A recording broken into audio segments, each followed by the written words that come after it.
Evo ga, najbolji nogometaši današnjice. Ovima iz povijesti, to nisam gledao, ne mogu ja sad to, Pele, Maradona, jednostavno ne mogu to komentirati.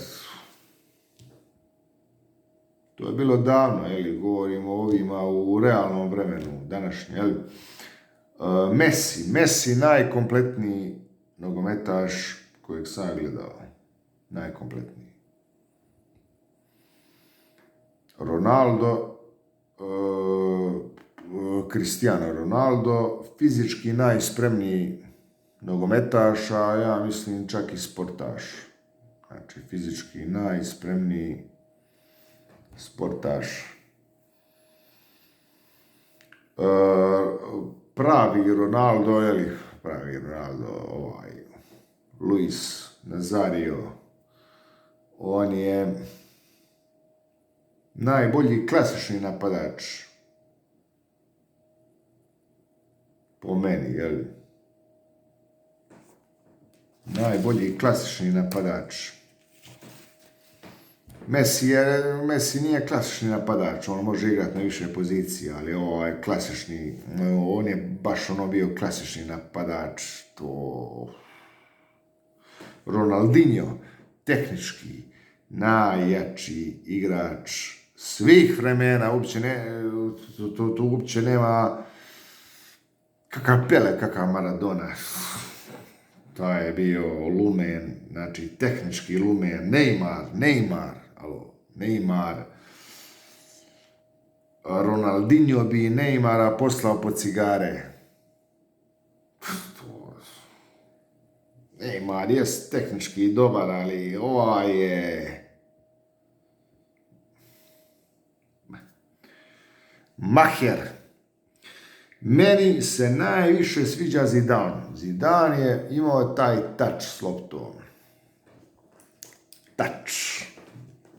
To je imao, recimo, ima još, Iniesta. Taj touch.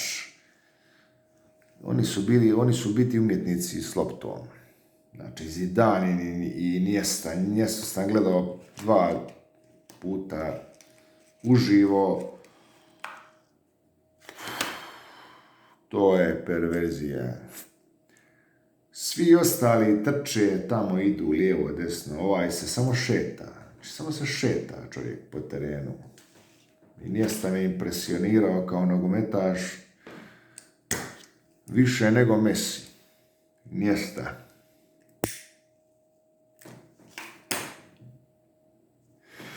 A Zidane je čak jači od njega. Znači, što se tiče tog tača, tog...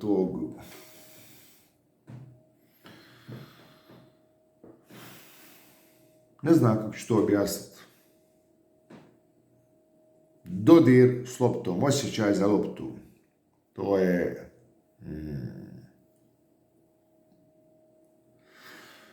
strašno. Ibrahimović je Keith Richards za nogomet. Što je Keith Richards za rock, to je za nogomet. Bad guy nogometa. Ali je odličan igrač, da. Dobro, nije baš ko ovi što sam nabrojao, ovi su level više, ovi su ovi su jači, ali nije on baš daleko od njih. Dobro. Buffon, najjači vratar. Buffon, koji sam gledao, Obrana, Maldini. To su ti nogometaši. Nije bitno samo imati tehniku, stil, treba ima i karakter. Što je rekao ne znam koji je bio košarkaš, kad se igrala tamo NBA liga, Chicago Bulls i nešto, nema pojma, i on samo kad bi pogledao Michaela Jordana, on bi njemu vidio u pogledu da je gotov, Jordan bi njemu pokazao pogledom da on tu nema što tražiti, da se makne sa terena. Znači, to je karakter. Znači, karakter je bitan. Jel? Maradona je najutjecajniji. Pela nisam nešto ekstra gledao, jer ne mogu gledati starije snimke, nešto mi tu... Mesut Özil, vizionar, odlično ima viziju, ali nema karakter. On je ko da si ga... ko da si mu palio bateriju. Karakter je bitan, jeli? Suarez mi je odličan.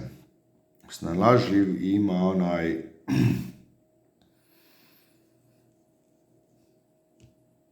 ima nekakav šmek, dobar. Ramos, što se tiče kapetana, autoritet, top. Ramos i Puyol. Imaju ljudi autoritet, jel? Ne možeš biti kapetan ako, mislim, Messi je sad kapetan, ali njemu su namjestili taj autoritet. Nije on baš autoritativan. Za autoritet treba ima i karakter. Da. Ja mislim da je to.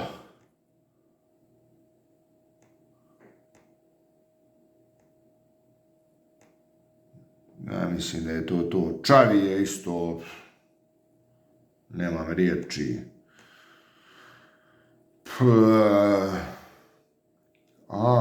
Ima onaj... kako se...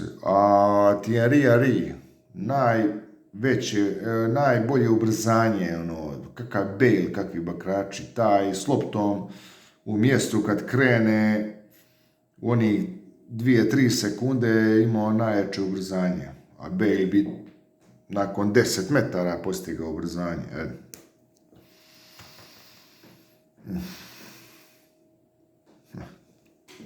David Silva.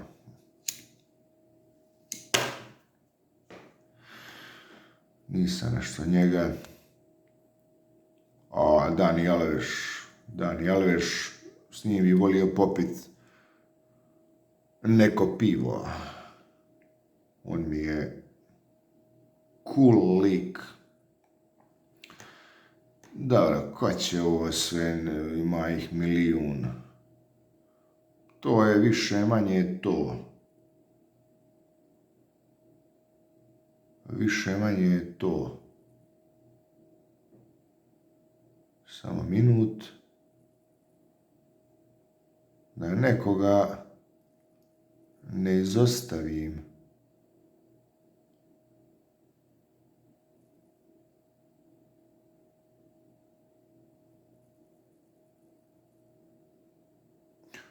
Rivaldo je isto, on mi ostao u sjećanju. On je tehnički bio perverzan. A dobro, ovo su sve ostali više manje po svim ovim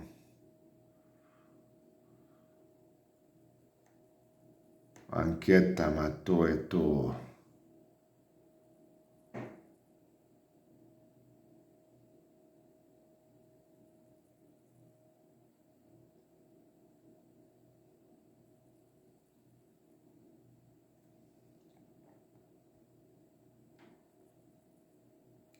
David Beckham. A dobro, on je više bio za šut. Da. Ali dobar, on je bio isto... Roberto Carlos.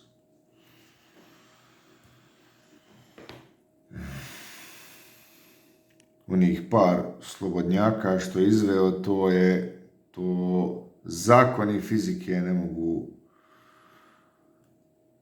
opisati. Zakoni fizike, Roberto Carlos, znači, odličan.